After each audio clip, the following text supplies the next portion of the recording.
that Aquinas concluded that of any given quality, goodness, beauty, knowledge, there must be a perfect standard by which all such qualities are measured. And of course, the perfect standard is God. See, that's why we say, oh, your daughters are beautiful. And I asked a question, I was saying, what is the standard of beauty by which you judge that my daughters look better than yours? Makes no sense at all. But racists use that stuff all the time. We do too. The fifth way that Thomas Aquinas argued was from intelligent design. Now, the reason that I'm talking about this as I talk about Revelation is because this is what we're confronted with today. We are into this intelligent design debate. And that's what the scientists are talking, that's what everybody's talking, and nobody's resolved that. Aquinas was arguing this stuff long before our century ever came into existence. So this mess that these fools, I call them, are arguing. What is it? The final way that St. Thomas Aquinas speaks to is of having the observable universe and the order of nature. Aquinas states that common sense tells us that the universe works in such a way. He says you can look at the universe and tell that an intelligent designer made it. Okay? And he says that this intelligent designer is God. In other words, all physical laws and the order of nature and life are designed and ordered and created by an intelligent designer. Now, I'm going to have to give you an example of what I'm talking about. Okay, I'm going to hold up this pad. Now, if I let this pad go, what's going to happen? You be the judge. If I let this pad go, what's going to happen? Is it going to drop to the floor, or is it going to shoot up to the roof? Now, you answer the question. You said it's going to drop to the floor. On the planet Earth, it's going to drop to the floor, right? How about if we were on the moon? And I did this, which way would it go? Now you're thinking. Now you're thinking, wait a minute, what if I was in another universe? Which way would it go? Now, Aquinas' argument, oh, you didn't believe me. Of course it was going to drop. You know that. Come on, I wasn't trying to do that to you. Let's go back to basics. Okay, let's go back to basics. I really appreciate you following along with me as I take you through some of these things. Revelation. There are two types of revelation as we go back to our format. Two types of revelation. The first type is general revelation.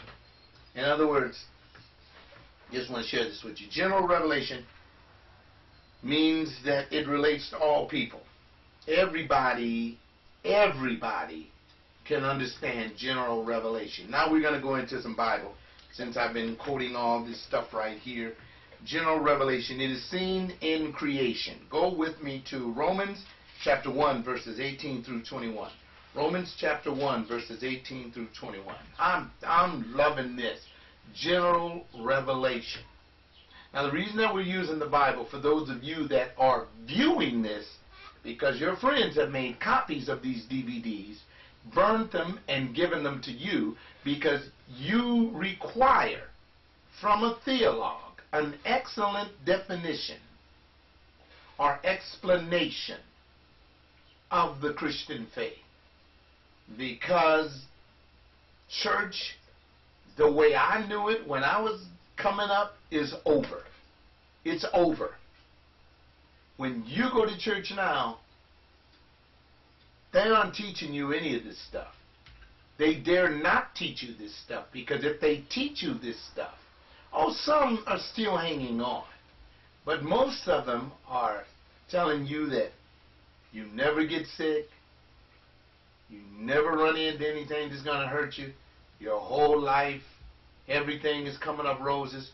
True biblical Christianity would never teach that. Now I'm going to start off in this verse proving it. Look at verse 18. Revelation is what I'm talking about. General revelation. We see it in creation. It says, for the wrath of God is revealed from heaven against all ungodliness and unrighteousness of men who suppress the truth in unrighteousness. Now look what it said. It starts off in verse 18 saying that all men know when God is wrathful. You let a volcano go off.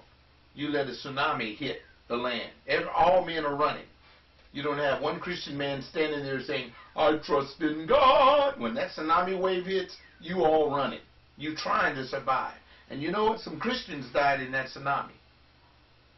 Many Christians died. And many Christians are going to die when, many Christians died in the World Trade Center. I got my own view.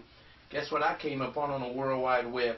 I came across a bunch of people that got my view and that can prove my view is right, that the government had something to do with the crashing of our buildings. But that's another subject matter altogether. This Pastor John going through his highfalutin idealism, right? See, those of you that believe in a righteous government. Look what it says. Because that which is known about God is evident within them. Verse 19. See what Paul is saying? The world has the evidence that there is a God even within them. For God made it evident to them. Look what it says. For since the creation of the world, his invisible attributes, those things that are not seen, that's what he's saying, his eternal power and divine nature have been clearly seen.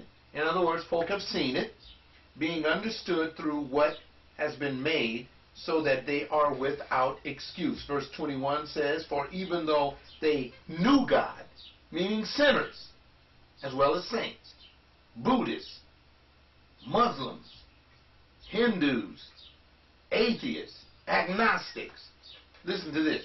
For even though they knew God, they did not honor him as God, nor give thanks, but they became futile in their speculations, and their foolish heart was darkened. That's general revelation. Now let me prove the point. The point is, you can go to the center and say, man, you can't shoot that guy. I'm going to shoot him, man. He took my cocaine. He took my kilo, or whatever it is. I don't know. I ain't never sold it. I live in the inner city, and man, I'm going to kill him because he took my stuff. I'm going to kill the mother, father, sister, brother. You know the way they talk out there. And then somebody said, man, you can't do that. God said don't kill him. And then the man said, but he took my stuff, man. And the dude started crying, man, I want to kill him. How come the sinner don't kill him? Because he knows there's a God. And he knows in his heart of hearts, through general revelation, that he's going to have to stand before God. Okay, I got some more proof. Through the conscience. General revelation is seen through the conscience. Romans chapter 2, verses 14 through 16. Just turn the page over. Verses 14 through 16. Romans chapter 2. Wait a minute. Some of you are watching this and you saying, oh, I got to go to that Bible? No, you ain't got to go to it. Go to hell. You don't have to go to this book. You ask me for a reason, and I'm going to show you that the Bible speaks. Romans 2, 14 through 16. General revelation. You hear those birds?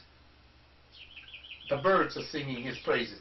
Now let me tell you this. A sparrow, or whatever it is, has to sing the praises of God. Why? Even though they're communicating to other birds, we find that as a beautiful sound. I have it tweaking right outside of my studio office here. Sometime when I do webcasts, you hear it. Every time I hear it, it's like Tyrus told me from Kansas City. It's like God speaking and whispering the praises. Do you hear my servant giving acquiescence to God? So the birds and the sparrows are giving him praise. Why don't we? Back to the human conscience. Verses 14 through 16. For when the Gentiles, who do not have a law, do instinctively the things of the law, these not having the law are a law to themselves. You see what God just said? You ain't even got to have no Bible, but you got something deep down within you that lets you know that there is a God. Verse 15 says that these Gentiles show the work of the law written on their hearts, their conscience bearing witness, and their thoughts alternately accusing